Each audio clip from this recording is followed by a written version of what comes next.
radical hunger. Right? We all been hungry before, right?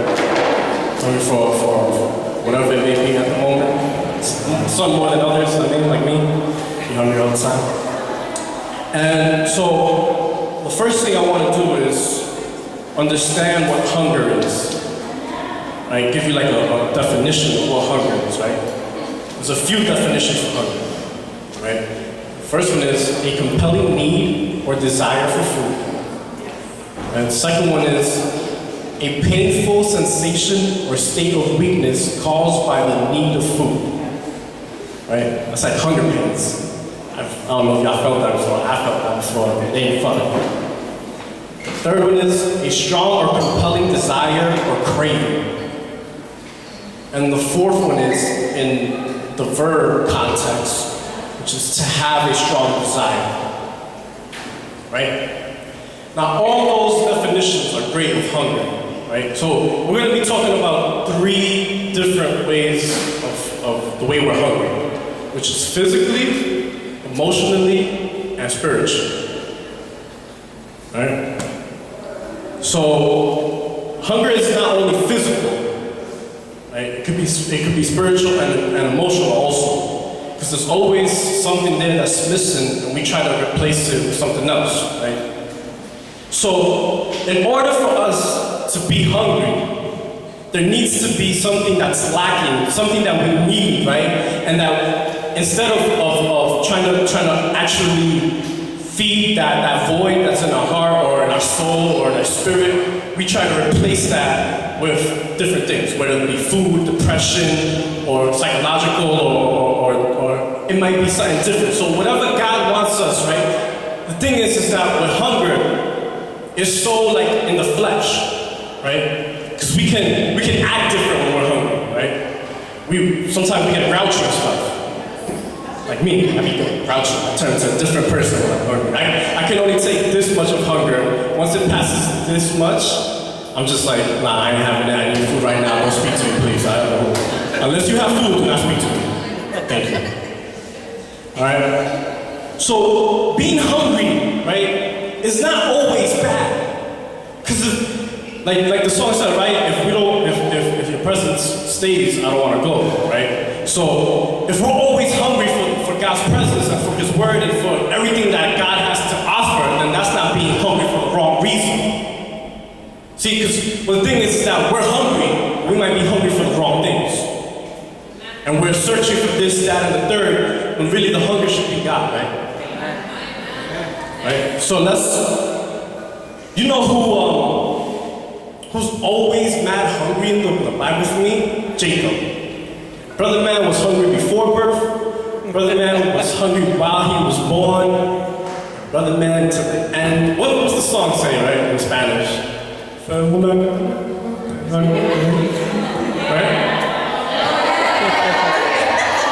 What? Sing it, brother. I'm not going to sing it crazy. I'm just saying the words. I'm bugging. Right? And that he was fighting with an angel. Right? So he was always hungry. All the time for God's glory. In every stage of his life. So let's get into the word right quick. In Genesis chapter 25.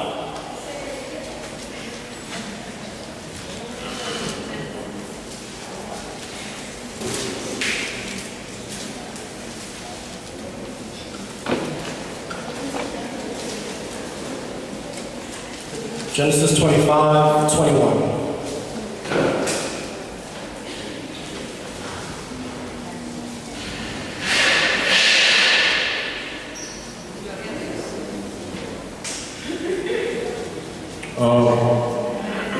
Genesis 25, verse 21 to 26. Can I get somebody to read that in English? English? 25, 21 to 26. Fernando. And Spanish? Spanish. I need Spanish. Somebody, anybody, please. Don't all go at the same time. Umberto. All right. Is it 25? Yeah, we'll do English first and then Spanish. You don't have Spanish?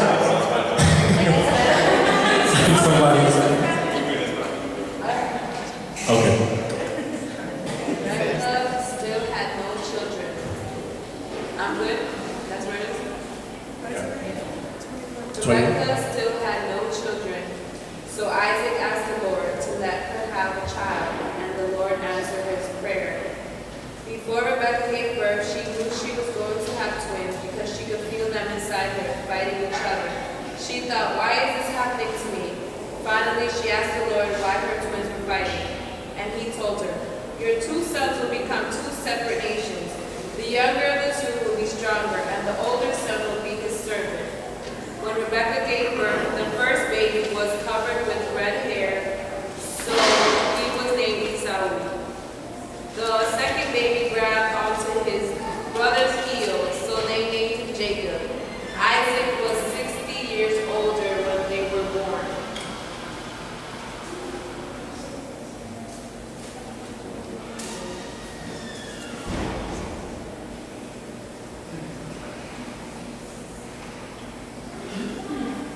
Rebeca no podía tener hijos, así que Isaac le pidió a Dios por ella. Entonces Dios atendió a su ruego y Rebeca quedó embarazada. Ella se dio cuenta de que iba a tener mellizos, porque los niños se peleaban dentro de ellos. Pero eso se quejó y dijo, Dios mío, ¿por qué me pasa esto a mí? Dios le respondió, tus hijos representan dos naciones, son dos pueblos separados, desde antes de nacer. Uno de ellos será más fuerte y el otro será más débil, pero el mayor servirá al menor. Cuando llegó el momento del nacimiento, el primero en nacer tenía la piel rojiza y todo el cuerpo cubierto de pelo. Por eso le pusieron por nombre Esaú.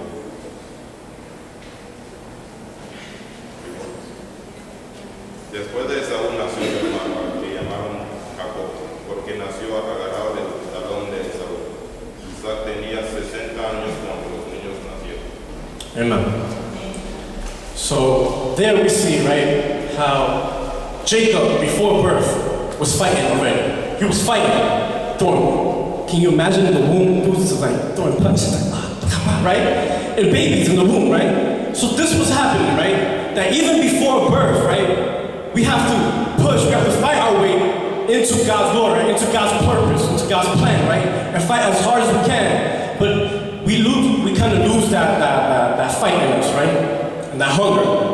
So what happens is, Jacob, right, in the womb, not only is he fighting, right? Even as Esau's coming out, he's still holding on to being the first. Because what Jacob understands is that if you don't know that the firstborn, right, back then always had the inheritance and the blessing from the father. That's what Jacob knew. Jacob knew that if he was the first one out, he was like, yo, I'm gonna get all the blessings. I'm gonna get the same blessing that my father had and all those descendants and all that. I'm gonna get all that. That's the mentality that Jacob had. But we kind of lose that mentality, right? We don't have that hunger that we're supposed to have. We kind of lose the hunger and we're just satisfied with some McDonald's. Right? And when we're hungry, we eat that McDonald's, it's like the best burger in the world. You could be hungry as I don't know what, right? But if it's one burger, it's like heaven, right? So what happens, right? A lot of us, right? All right. So we're in the womb, right? We're fighting for this hunger, right? And a lot of us don't want to fight, right? But we don't understand what we have to consider, right? What last week, what David said, have a cross-centered life and leave everything. It's the same thing. See, a lot of us don't want to fight because we don't want to suffer and cause pain. But we have to understand and keep in mind that Christ didn't just raise to heaven. He went through the cross and the suffering and the pain and replaced us. And now we're over here talking about we can't even praise God. It's too hot, right? Oh my Lord, it's too hot up in this place, right? No, I don't want to sweat. I can't raise my hands because I don't want to sweat now, man. Right? And we don't want pain or suffering in our lives. We know what we have to do in our lives, right? But because that requires us to cut certain people out or cut certain things out of our lives, we don't want to do it. Because you know what word stands out in the definition to me? Craving. See, because craving and hunger are two separate things. A craving is something that it's like a sweet tooth. And that sweet tooth is sin. That hunger is for God. That sweet tooth is just this. It's good for the moment. Afterwards, mad calories for no reason.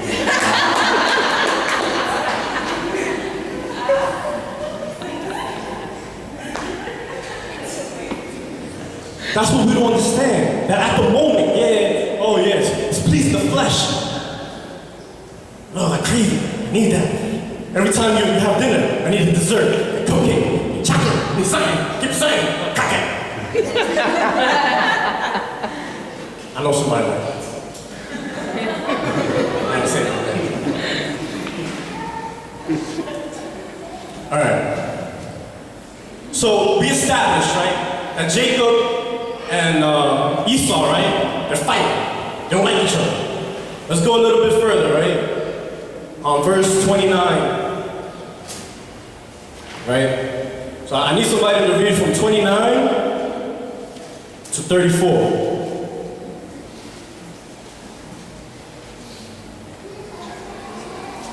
English or Spanish? English? Thank you, Laura. Spanish? Thank you.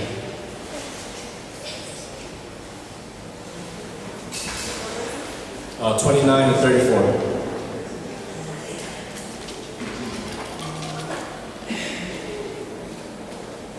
Once, when Jacob was cooking his stew, Isaac came in the open famished. He said to Jacob, "Let me go down some of that red stuff. I'm starving." That is why he was called him. But Jacob replied, "First, give me your birthright in exchange for it." "Look," said Esau, "I'm on the point of dying. What good would any birthright do me?" But Jacob insisted, "Swear to me first." So he sold Jacob his birthright under oath. Jacob then gave him some bread and the lentil stew. Esau ate, drank, got up, and went his way. Esau cared little for his birthright. Un día Jacob estaba preparando un sabroso plato de comida. En eso llegó Esau del campo con mucha hambre y le gritó, "Me estoy muriendo de hambre. Dame ya esa sopa de la que estás cocinando." Por eso a Esau le conoce también como el nombre de Edom. Jacob le respondió, "Dame tus derechos de hijo mayor, y yo con gusto te daré de mi sopa." Esaú exclamó, "Te los regalo ahora mismo, pues me estoy muriendo de hambre." Jacob le exigió a Esaú renunciar bajo juramento a sus derechos de hijo mayor. Esaú se lo juró, y Jacob le dio un poco de pan y de la sopa de lentejas que estaba preparando. Esaú comió y bebió. Luego se levantó y se fue sin darle importancia a sus derechos de hijo mayor. Amen. So, Jacob, it says a little bit before that, if you know the story, it says that Rebecca's favorite was Jacob, which was the mom, and then Isaac, right? Isaac's favorite was Jacob. Isaac's favorite was Esau, right? So Jacob, it says here, Jacob was just stirring his beans, right? And then Esau comes. And this is a favorite, like, what do you call those things? Like, I forgot what you call those things. Like those little like phrases, I don't know what we call them. Figures of speech, right? In Spanish. Me estoy muriendo de hambre. Ay, dame un comida. Like really, like, you really don't know that you can't die right now, like, are you being serious right now, right? And so Esau, right, he's coming in, right? And he's like, "Yo, I need something to eat." So you have to imagine, right, the kind of hunger that this brother man was feeling at the moment. It had to be some kind of hunger, pain, and sight, right? For him to give up. He said here, "I'm dying of hunger," right? "I'm dying of hunger." And then Jacob says, "Yo, Jacob," he's always scheming to get the blessing, right? He says, "I give it to you. Give me the firstborn rights." He knew, here we go again with Jacob. Jacob again, here he comes. And he goes, "Yo, I need that blessing that you stole from me when I birthed, nigga." Right? That's what he said. He said, "Give me, switch with me, and I'll give you this piece of bread. I don't know about you, right? At the moment, if you put yourself in Esau's shoes, right, you probably would have done the same thing. If you seen, for all my Dominicans out there, I mean, if you saw mango with salami, right, you dying of hunger, right, you wouldn't have switched, no, you would have been like, yo, forget the blessing, I need that mango with salami right now, son, right now. Forget the blessing, right? And Esau, that's what he did. What happened was, he let his emotion get the best of him. He had an emotional and physical hunger at the moment, and he let it get the best of him right there. So what happened was Jacob was like, all right, I'm gonna use that and I'm gonna take it to my advantage.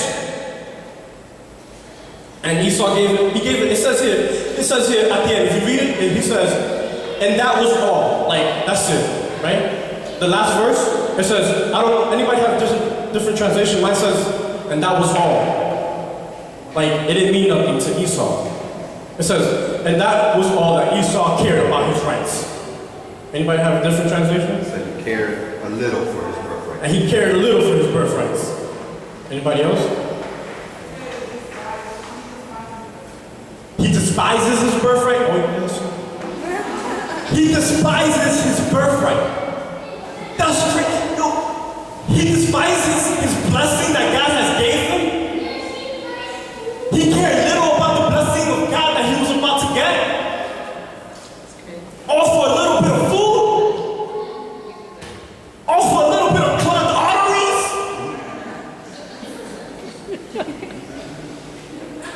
People telling you we're giving up too much for God's blessing in our lives. We're not hungry enough. We're craving too many things in our lives.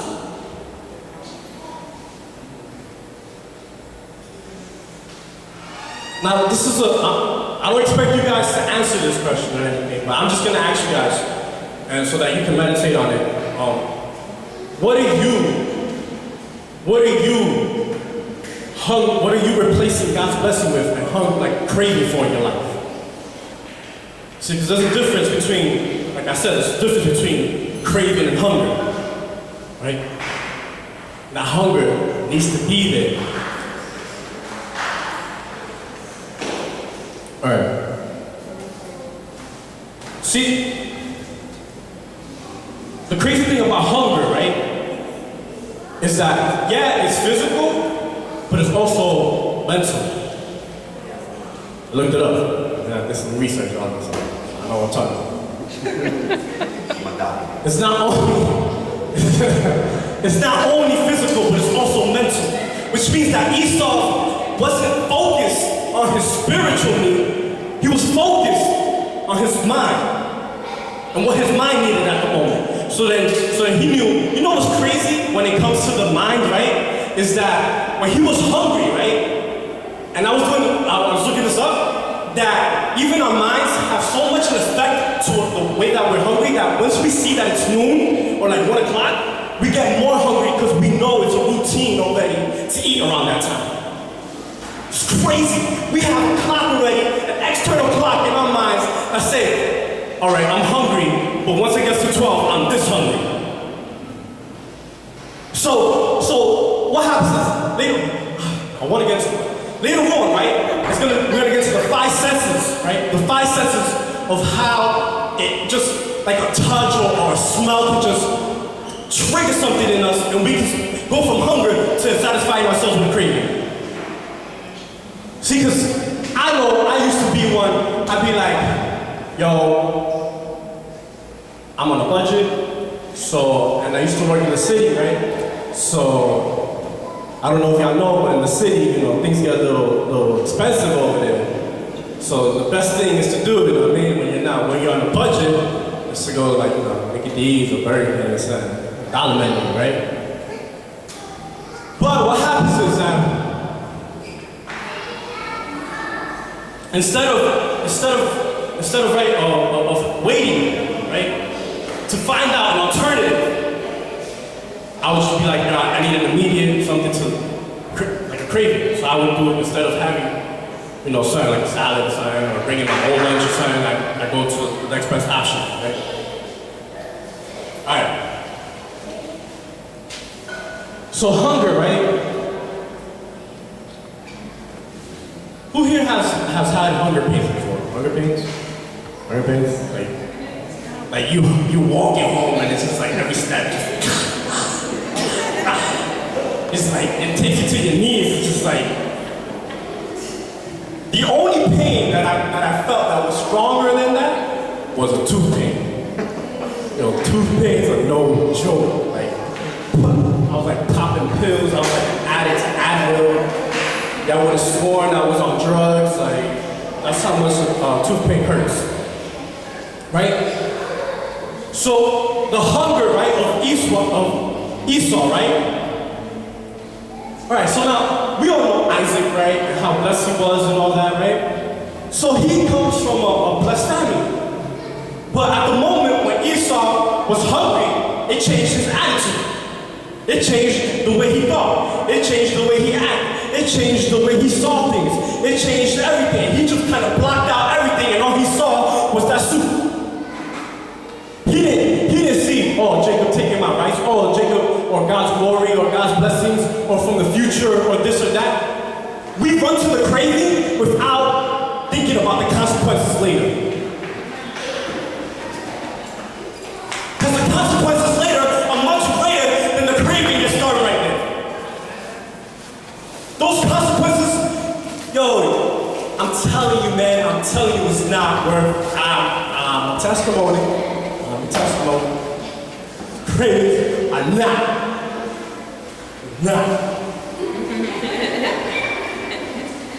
Put down that.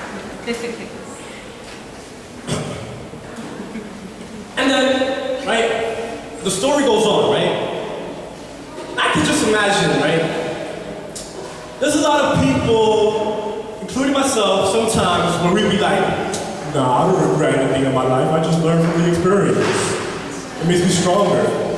No, there's certain decisions in our life that we regret, and we wish that we didn't make the decision. Plain and simple, as prideful as you want to be, at the end the truth is you regret some decisions you made in your life.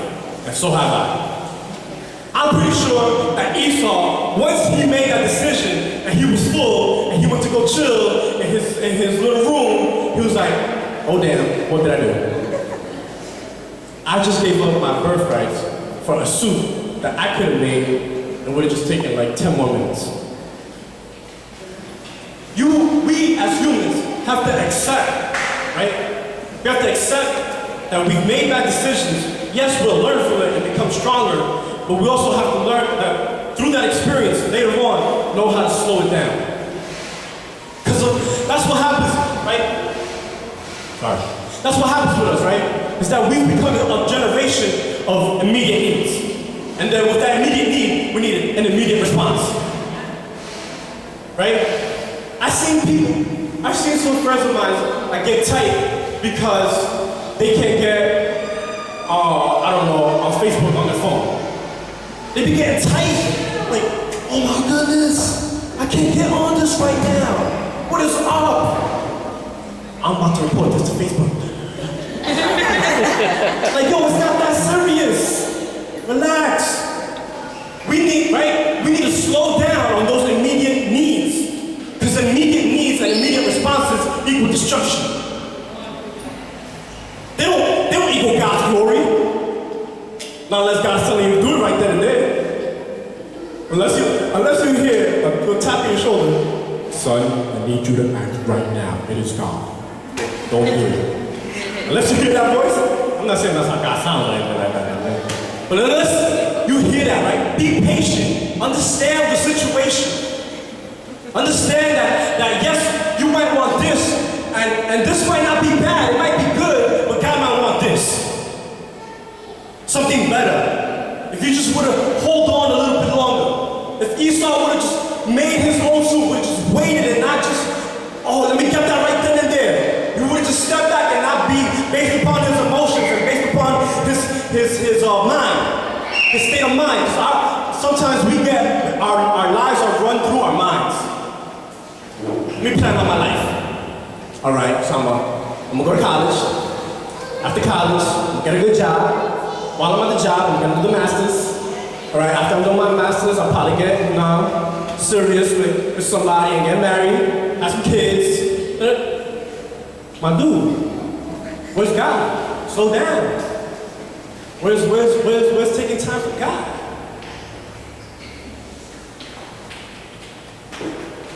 Something else, right, that really stuck out to me when it comes to hunger. Not only our own hunger, but like world hunger, is droughts. Like in certain areas, unfortunately, there's famine, and there's famine because of droughts. Right? And Esau, right, he probably at the moment had some kind of spiritual drought that led him to give up his rights. We, right, as human beings, right, sometimes we're more human than beings. See, because God created us to be beings, but He also created us to be human. But we get caught up in being a human so much, right, that sometimes being a human, we kind of drop in being a being. Kind of drop in what we lack and being focused on the physical or the flesh or the mental, instead of being focused on the spiritual.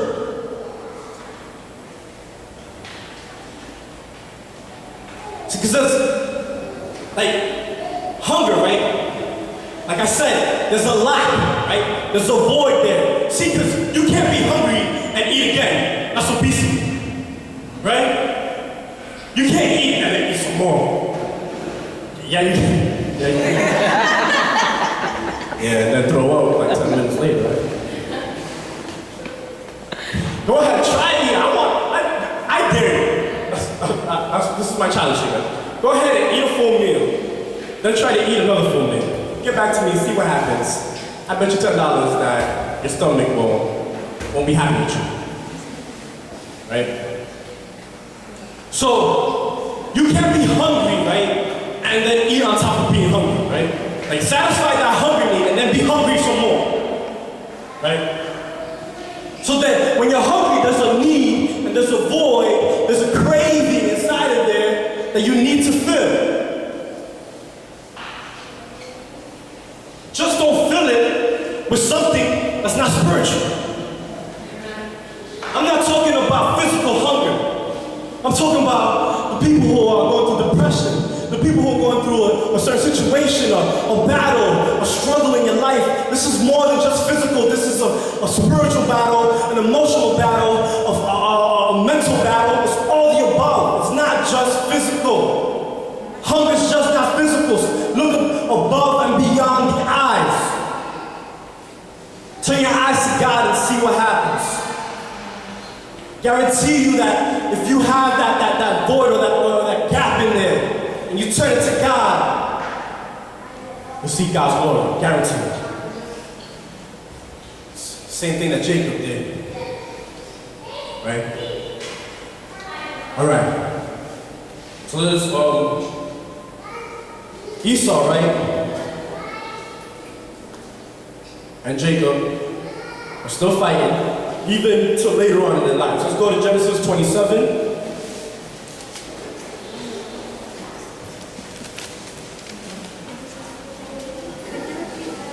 Genesis 27. That's fine.